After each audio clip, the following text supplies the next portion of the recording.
Madame, Monsieur, bonjour, bienvenue sur les antennes de Forio Télévision à cette interview spéciale. Notre invité, pas n'importe lequel, il a donné un visage reluisant à la ville de Douala depuis qu'elle a la tête justement de la métropole. Homme politique, il est également un expert des questions économiques et après avoir occupé plusieurs fonctions à l'appareil de l'État du Cameroun, il est donc depuis le 6 mars 2020 maire de la ville de Douala. Docteur Ojemba Sadine est notre invité. Bonjour monsieur le maire. Bonjour. Alors nous voulons savoir de façon un peu plus pratique comment ça se passe le travail d'être maire dans une métropole comme celle de la ville de Douala. C'est un travail qui est facile. Ça se passe comment? Je dirais que c'est un travail absorbant, mais très intéressant parce qu'on a la possibilité de contribuer à modifier le cadre de vie, améliorer le cadre de vie des habitants et on voit les résultats concrets assez rapidement. Donc c'est un travail évidemment très absorbant, puisque j'ai des horaires de travail absolument impossibles. Je pars parfois du bureau à minuit. Mais je crois que c'est aussi exaltant de se mettre au service de la population. Voilà. Justement, vous parlez des attentes de se mettre au service de la population. Il y a donc l'améliorer l'attractivité de la ville de Douala. Mais nous voulons parler d'un événement récent que vous avez justement eu à présider. Il s'agit donc de la session de la communauté qui a donc abouti à l'adoption du compte administratif de 2021. Qu'est-ce qu'on peut retenir de ces travaux? D'abord, le compte administratif a été adopté. L'exécution du budget a donné 64 milliards. Le budget adopté était de 58 milliards. Donc il y a eu une légère amélioration. Je crois que par rapport à tout ce que la ville de Douala a pu engranger comme recette annuelle dans le passé, nous avons de nouveau battu un record. Donc nous sommes sur la bonne pente, la pente d'amélioration continue des recettes.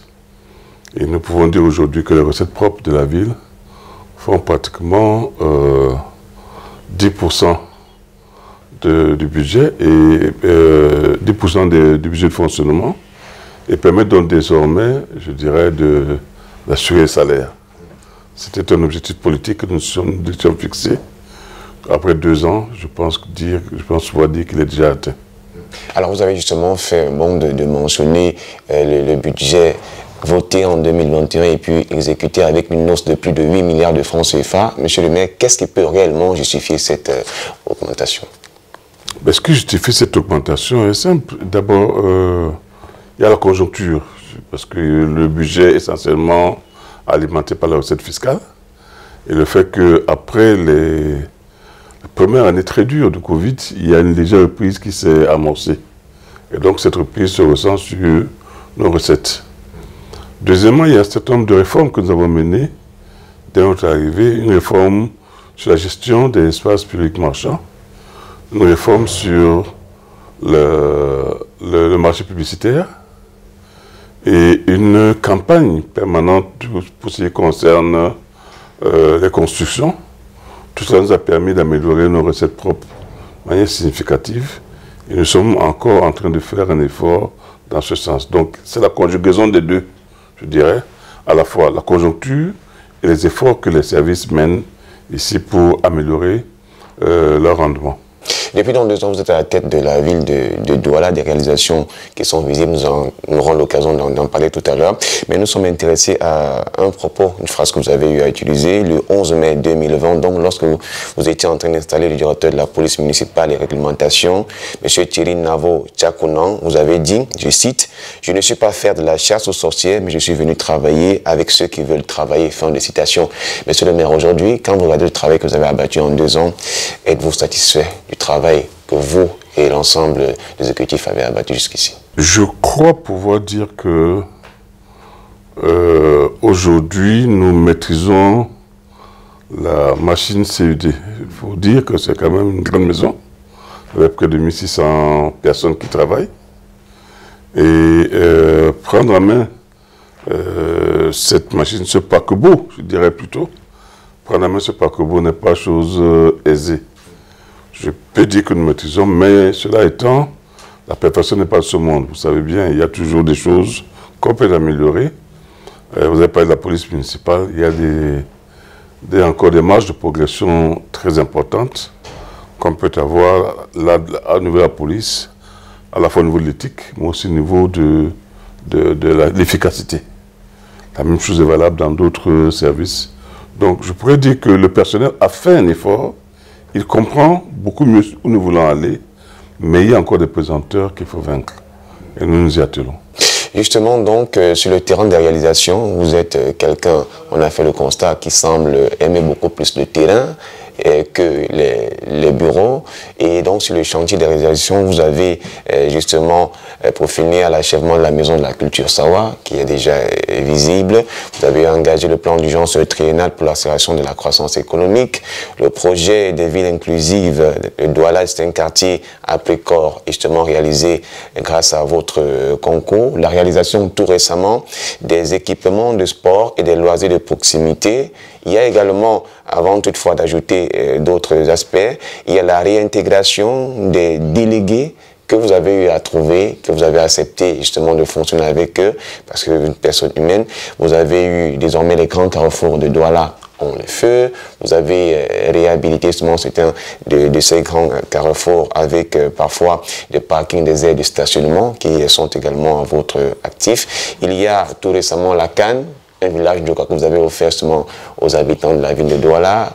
Vous avez organisé la toute première rencontre avec les élus locaux municipaux. Monsieur le maire, quand on cite tout cet ensemble de choses qui donnent une certaine prestance de votre part, est-ce que c'est assez lourd comme réalisation? Est-ce que cela vous motive davantage à pouvoir continuer dans l'exercice de vos fonctions? Tout ce que vous citez, vous voyez bien que vous embrassez des domaines très différents. Et c'est ça qui fait en fait l'intérêt du travail du maire. Ce qui va de la santé aux infrastructures, aux équipements de sport, de proximité, à l'école, etc., etc. Il touche un peu à tout. Évidemment, il n'a pas tous les moyens pour pouvoir faire ce qu'il souhaite. Donc toute l'ingénierie consiste à dire qu'est-ce que je peux faire avec les moyens dont je dispose. Quand nous sommes arrivés ici à la mairie en 2020, nous avons trouvé une maison qui avait quelques petits problèmes de trésorerie. On avait en fait quelques centaines de millions en caisse, pas de quoi payer les salaires d'un mois. Et nous avions un rythme de dépenses extrêmement élevé. Nous avons commencé par freiner cela, de manière à ce que nous puissions maîtriser la gestion financière. C'est très important dans une ville comme Douala d'avoir une gestion financière bien maîtrisée. C'est ce que nous avons essayé de faire et c'est pour ça que nous avons pu aussi, dès la première année, apurer pratiquement 22 milliards de dettes. Nous avons payé 22 milliards de dettes. À la fin 2020, nous avons payé 22 milliards de dettes. En 2021, nous avons payé presque 20 milliards de dettes. Tout ceci fait en sorte que la signature du maire de la ville de Douala est une signature crédible sur le marché financier. Ce qui nous permet d'avoir des crédits dans les banques. Nous sommes encore en train de négocier une convention de crédit. Elle sera annoncée dans les prochains jours, qui nous permettra d'équiper la ville en engins de génie civil. Donc ceci est important. La gestion financière, et je crois qu'elle rassure nos interlocuteurs, notamment aussi bien au niveau du gouvernement qu'au niveau de partenaires extérieurs, la Banque mondiale notamment, l'Agence française de développement et les autres, qui nous créditent au moins d'une bonne gouvernance et d'une volonté d'améliorer le fonctionnement de la ville. Ça, c'est le premier élément. Je dirais que nous sommes maintenant actifs, à savoir améliorer la qualité de la dépense, améliorer les revenus, améliorer la gouvernance financière de la ville. C'est ce que nous avons essayé de faire. Et cela nous a évidemment donné des marges de manœuvre. Tout ce que vous citez ne peut être fait qu'avec, parce que nous avons une marge de manœuvre beaucoup plus importante. Et cette marge de manœuvre, évidemment, se traduit par l'entretien routier. Vous pouvez, je mets quiconque au défi aujourd'hui de partir du stade de Japoma jusqu'à pratiquement la mairie de Bonham Sadi, en passant par le marché Sadaga et autres, vous trouverez très peu de trous sur la route. Ça vous fait quand même presque 25-30 km. Ce sont là des petits exemples. Il y a d'autres tronçons qui ont encore besoin de petits travaux, mais voilà un tronçon sur lequel, qui traverse la ville de long en large, et sur lequel vous pouvez rouler à une vitesse normale, sans avoir à vous plaindre. Ça a été fait. Nous avons mis l'électricité, l'éclairage public presque partout. Là où les poteaux sont implantés. Mais il y a encore des quartiers de Douala qui demandent évidemment de l'éclairage public. Nous sommes en train de nous y atteler. Notre objectif, c'est 100% d'électricité, 365 jours par an. 100% d'éclairage public, 365 jours par an. Nous allons y aller progressivement. Parce qu'il faut des moyens pour ça. La ville est propre, je crois aussi. Nous payons tous les mois une somme assez importante à Isakam et aux autres compagnies qui font la précollecte pour pouvoir transporter les ordures et les traiter. Donc c'est un élément important qui participe à l'amélioration de la santé des populations. Maintenant, quand nous avons fait ça, nous pouvons nous occuper également de beaucoup d'autres choses. Vous avez parlé d'équipements sportifs proximité, oui. Vous avez parlé des projets qu'on a avec la Banque mondiale. Il y a des chantiers qui vont commencer là rapidement. Dans le cadre du programme de développement des villes inclusives et résilientes, nous avons quelques kilomètres de route, nous avons des drains qui vont être construits à partir de 2022. Ce sont des chantiers les marchés sont déjà signés. Et nous attendons juste que les chantiers démarrent. Je me ferai un devoir d'aller vérifier sur le terrain le démarrage de ces chantiers-là. Nous avons surtout montré un engagement très fort dans ce qui concerne la mobilité urbaine. Et là-dedans, nous avons évidemment un grand chantier qui, lui, va peut-être démarrer cette année, le premier. Nous avons deux grands chantiers. Mais le premier qui va démarrer, c'est le chantier de bus rapides. Les bus qui vont circuler sur des sites dédiés, sur un parcours, un couloir dédié, un couloir réservé aux bus. Et c'est sur à peu près 28 km et demi. Ces bus vont circuler et ils vont pouvoir faciliter la mobilité des habitants de Douala. Nous avons notre projet qui est celui du tramway, qui va aussi arriver, mais là, nous avons encore un certain nombre de choses à affiner pour que ce projet-là puisse également voir le jour peut-être qu'en 2023 ou en 2024, on verra bien.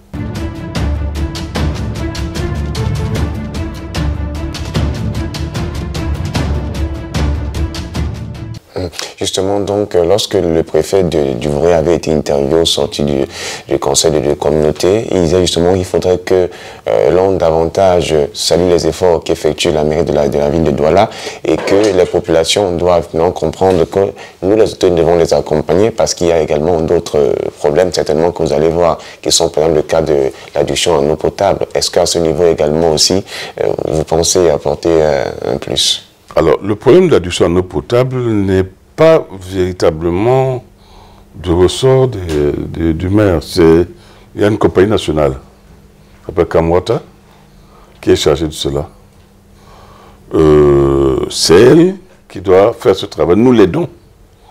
Chaque fois que nous sollicite à le faire.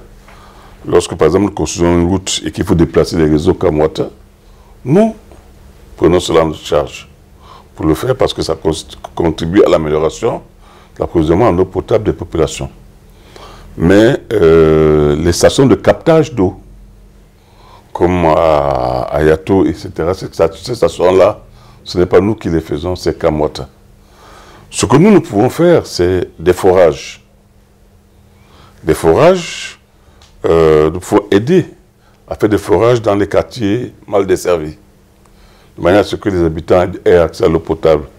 Et nous allons tenir des réunions avec les maires d'arrondissement pour voir qu'est-ce qu'on peut faire, parce que vous le savez, il y a la résurgence du choléra et nous devons nous y attaquer avec fermeté. Donc nous allons tenir une réunion pour avoir une action concertée contre le choléra, un plan de riposte dans la ville, comme nous avons eu contre le Covid. Et je voulais faire remarquer que les actions menées contre le Covid en 2020 et 2021, l'investissement que la ville a fait notamment pour poster des kits de lavage des mains partout, distribuer des masques, etc., ces actions nous ont permis d'éviter le choléra en 2020-2021. C'est le relâchement qu'on observe depuis quelque temps qui est à l'origine de cette résurgence de choléra. Alors, le préfet a dit effectivement qu'il faut aussi que les populations nous accompagnent. Je crois qu'il y a un désordre humain très fort à Douala et il y a aussi un vandalisme très accentué. Ne oubliez bien que nous prenons la peine de construire et vandaliser par des automobilistes imprudents. Il est vandalisé par des gens qui veulent voler des appareils comme les feux rouges au Carrefour. Ils sont systématiquement vandalisés. Même l'éclairage public fait l'objet de vandalisme. Les câbles sont volés, etc. Donc c'est un travail qui demande l'appui des populations. Nous aurions pu aller plus vite si on n'était pas obligé de revenir toujours aux mêmes endroits pour pouvoir réparer ce qui a été vandalisé. Alors, dans le sens, j'ai envie de vous poser une question. Là, j'interpelle la personne propre même de l'être humain du maire de la ville, parce qu'à des moments, on a souvent parfois, on se dit que tellement on vous appelle super maire, vous êtes aussi parfois un super homme. La fois dernière, vous avez organisé une rencontre du côté du parcours Vita pour la construction du drain Nîmes tout autour. Et puis, vous avez dit, sur le plan social, la mairie de la ville a donc contribué à ce que cette zone se soit transformée en DUP, domaine d'utilité publique, pour que l'on vous vienne en aide, parce qu'en temps normal, nous n'étions pas appelés venir en aide parce que vous avez construit à des zones qui n'étaient pas interdites. Est-ce que là, c'est le père de la ville, cette fois-ci, je vais préférer le dire ainsi, qui prend cette action, ou c'est l'homme en vous qui est humain, M. Roger Bassandine? Je dirais les deux. Je suis d'abord un être humain, et bien évidemment, le super maire, comme on dit, en réalité, dans les textes, ça n'existe pas, hein, c'est le maire. Mais le super maire est d'abord un être humain, mais aussi un responsable, parce qu'en réalité, le maire est la mère de tous les habitants. Nous avons toutes les doléances des populations qui nous parviennent. Elles sont nombreuses. Elles sont multiples, elles sont diverses. Nous essayons, de concert avec les maires d'arrondissement, d'y apporter des solutions. Et lorsque nous allons dans des endroits comme là à Bonham-Sadi pour refaire le tracé du drain, nous savons les souffrances que cela peut engendrer. Mais en même temps, nous savons à cœur d'éviter que des drames qu'on a vécus, notamment les inondations, et qui ont, dans certains cas, entraîné mort d'homme, il faut que ces drames-là, nous puissions y mettre un terme. Je crois qu'un maire n'est pas content quand il apprend que, comme l'année dernière, un enfant est tombé dans un ruisseau, on a retrouvé le corps trois jours plus tard. Ça touche l'homme que je suis. Et ça m'interpelle sur la responsabilité qui est la mienne et que les populations m'ont confiée. Et il faut que je puisse essayer d'apporter une solution, évidemment dans la mesure de mes moyens, dans les moyens qui ont été mis à ma disposition, mais je me bats dans tous les cas, jour et nuit, pour essayer d'éviter que ce genre de drame ne se répète. Et c'est ça l'action aussi du maire. Je disais tantôt que le maire est la mère de tous, mais c'est véritablement ça, la perception qu'il faudrait avoir de cette fonction. Alors justement, quand vous dites que vous apportez votre effort pour vous battre, il y a un des chantiers où vraiment on voit les efforts que vous faites tous les jours. Certainement, les populations ne suivent pas. Celui, bien sûr, du désordre urbain, libérer le trottoir aux piétons. Dans cette action, cette campagne que vous avez eu à mener, vous avez engagé aux côtés celle, bien sûr, des aires de stationnement. Où est-ce que nous en sommes? Alors, la campagne libérer le trottoir piéton, j'avais dit dès le départ que c'est une campagne de longue haleine. Nous avons libéré certains espaces. Je crois que tous les habitants de Douala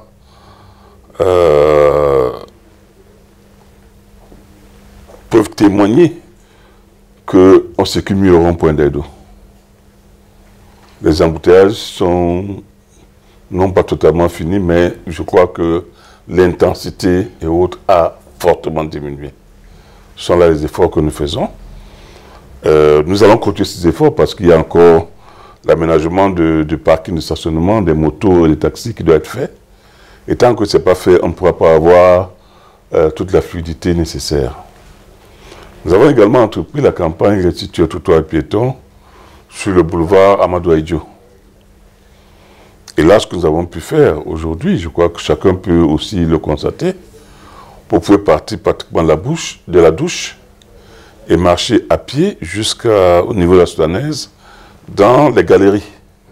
Parce que nous avons dégagé les galeries pour que les piétons puissent marcher dessus. Maintenant, nous avons encore des nœuds de concentration des marchands ambulants, c'est notamment au niveau de la douche. Nous faisons à la fois une action de dialogue et de répression. Le dialogue a consisté à prendre langue avec ces commerçants et à leur faire comprendre que là où ils exercent l'activité, ce n'est pas bien. Et nous sommes en train d'examiner ensemble des solutions. Parfois des solutions provisoires. Si vous passez là-bas ces jours-ci, vous allez voir que sur un drain, nous avons permis qu'un drain soit couvert sur une certaine distance de 100 mètres et que les commerçants puissent construire des boxes provisoires de part et d'autre en attendant que nous trouvions un site où on pourra les caser plus facilement. Et ce site est en train d'être... nous allons y travailler pour l'aménager et faire en sorte que les commerçants puissent y aller. Ils sont déjà d'accord sur le principe. Il faut maintenant simplement que nous y allons. Donc quand nous aurons fait cela, je crois que les habitants de Douala pourront circuler facilement en partant de la douane, pratiquement jusqu'à Ndokoti, sans avoir sur le trottoir à tout le moins, beaucoup d'encombrements. Ça, ce sont des choses que nous voulons faire et je crois que nous allons y arriver. Mais nous n'arriverons pas par un tour de baguette magique. C'est un travail de tous les jours, un travail de tous les instants. C'est avec la police municipale que nous le faisons, c'est avec nos équipes de juristes, c'est avec en fait, tous les services de la communauté urbaine que nous travaillons pour pouvoir y arriver. Ce n'est pas facile. Mais quand nous l'aurons fait, je crois qu'on va voir qu'il y a une différence qui s'est installée à Douala et nous pourrons aller ailleurs. Donc c'est vraiment une action pilote. Vous regardez aussi la place du gouvernement, vous allez voir que là également nous avons aménagé les choses, mais on a encore beaucoup de récalcitrants, beaucoup de gens qui pensent que s'ils ne font pas le commerce au trottoir, ils ne feront pas de commerce. Il y a aussi une question de mentalité. Dites aux gens de reculer de 3 mètres. Pour eux, c'est comme s'ils perdaient des clients.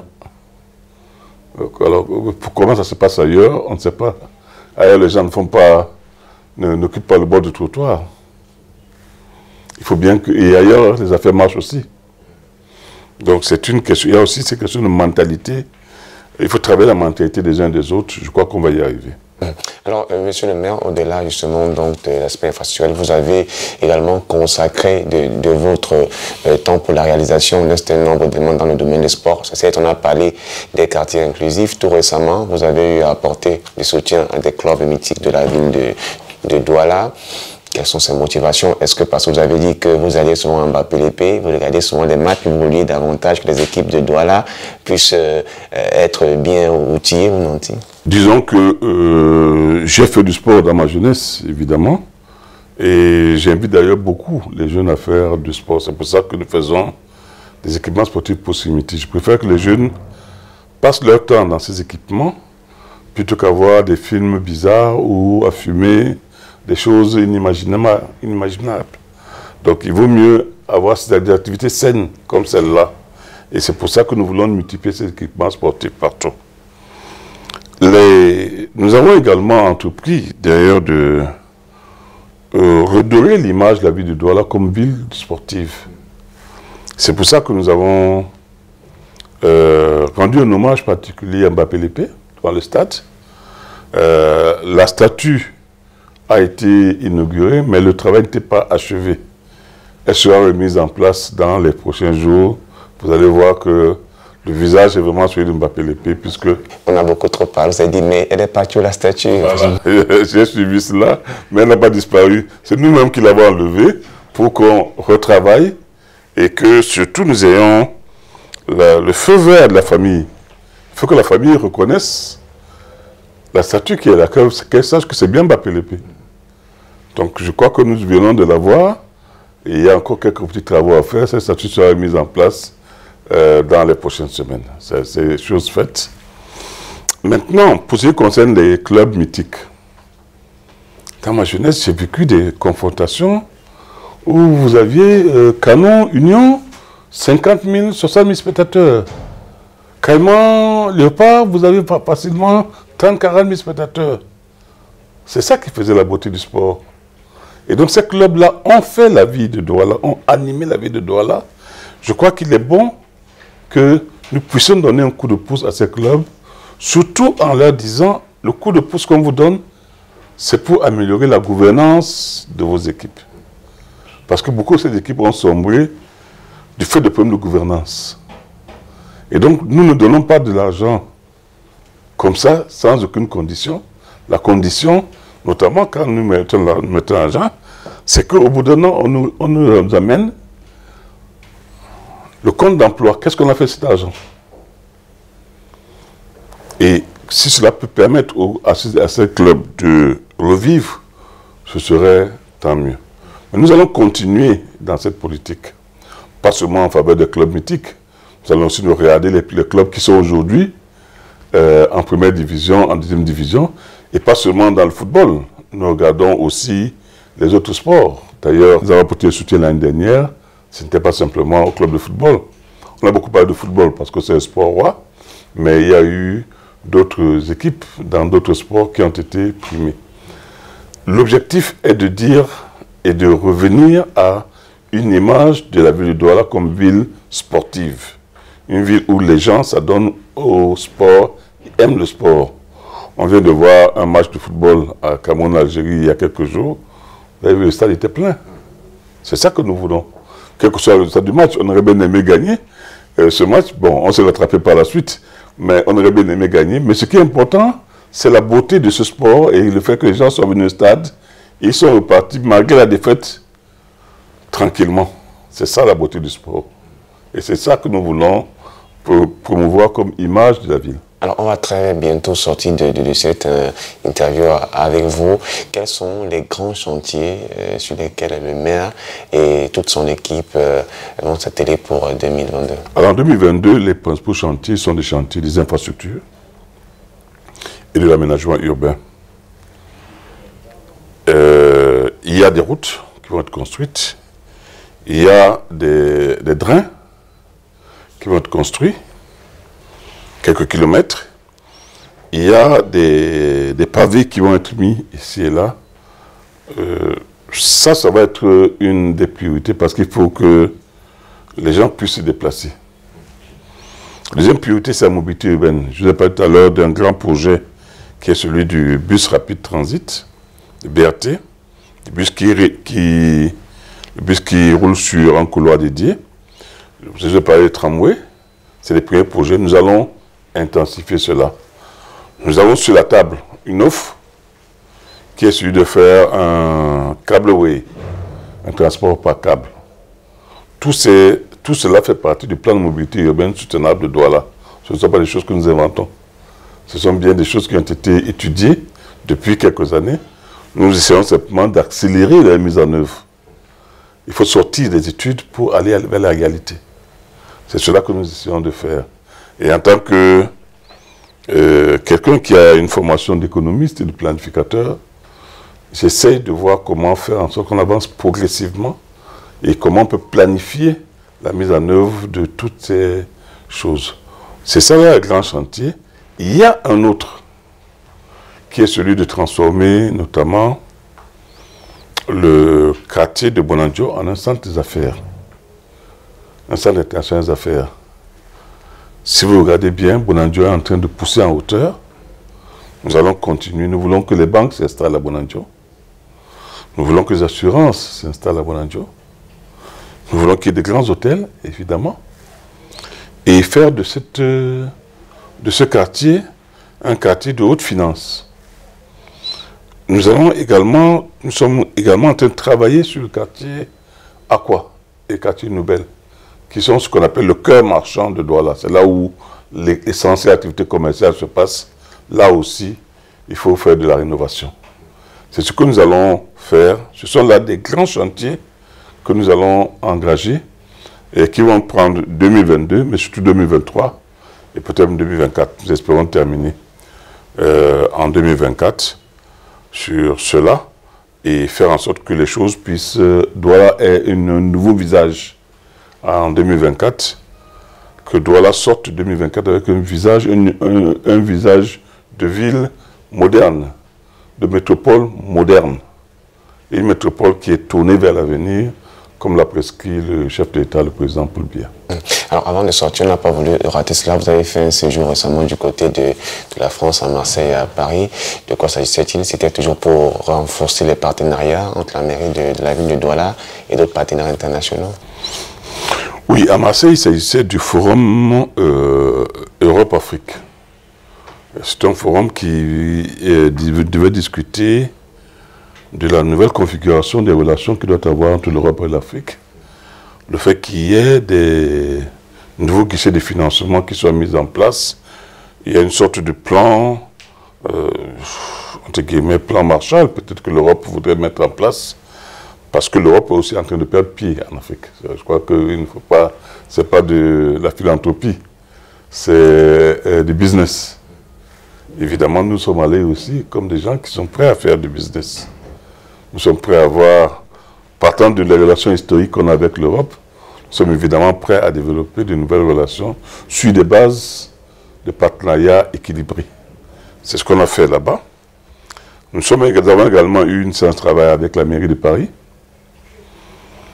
pour commencer à mieux cerner les projets que nous allons mettre en place dans le cadre de l'accord d'amitié et de coopération que nous avons signé en octobre dernier. Un travail important avait déjà été fait par les services entre-temps. Nous avons pu, avec la mairie de Paris, fixer les priorités. Et ça a été fait. Et en troisième lieu, à Paris toujours, nous avons rencontré la diaspora africaine. Et je dois dire que j'ai été séduit par le potentiel de cette diaspora. Et la ville de Douala, vous le savez, a créé une plateforme de dialogue entre la ville et la diaspora. Nous espérons que cette diaspora pourra nous aider avec ses idées, avec ses financements, avec son engagement, pourra nous aider à construire cette métropole moderne que nous appelons sous nos voeux. Alors maintenant, nous sommes en train de sortir cette émission. Est-ce que le maire de la ville a un message à l'endroit de ces populations? Le premier message, c'est que les chantiers que nous engageons sont des chantiers de l'avenir. C'est des chantiers pour nos enfants. Mais ce sont des chantiers qui vont provoquer à court terme quelques désagréments, notamment dans la circulation. Je souhaite que les uns et les autres comprennent qu'on ne peut pas faire d'omelette sans casser les œufs. Il nous faut bâtir la ville et pour cela nous devons parfois casser, nous devons parfois réduire tel ou tel passage, etc. parce que nous voulons créer une ville moderne. Donc j'implore les habitants de Douala de patience et d'engagement dans le travail que nous faisons. C'est nécessaire parce que quand on reste une heure dans l'embouteillage, on oublie que tout ça est fait pour demain. C'est le premier message. Le deuxième message, c'est préserver le mobilier urbain que nous mettons en place. Les routes, les caniveaux, etc. Vraiment, nous devons tous ensemble veiller à ce qu'il y ait de l'hygiène et de la salubrité dans la ville. Nous ne pouvons pas, la ville à elle seule ne peut pas s'occuper de l'hygiène et de la salubrité de tous. C'est l'affaire d'abord de chacun. La propreté dans la ville est l'affaire de chacun avant d'être l'affaire de tous. Donc j'invite les habitants à reprendre les belles habitudes qu'il y avait auparavant, qui consistaient chacun à balayer sa cour, à balayer le trottoir devant sa maison. Tout ça est nécessaire. C'est comme ça qu'on construit le monde d'aujourd'hui. Il faut la participation des habitants, il faut la participation des populations pour qu'ensemble, nous puissions mieux vivre. Et c'est ça l'objectif. Améliorer le cadre de vie des habitants, vivre mieux ensemble.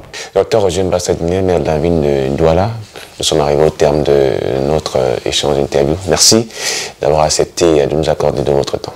C'est moi qui vous remercie et je vous adresse tous mes encouragements. Mesdames et messieurs, fin stop donc de cette séquence réservée donc à cet échange avec le maire de la ville sur les différents chantiers qu'il mène ainsi que les réalisations.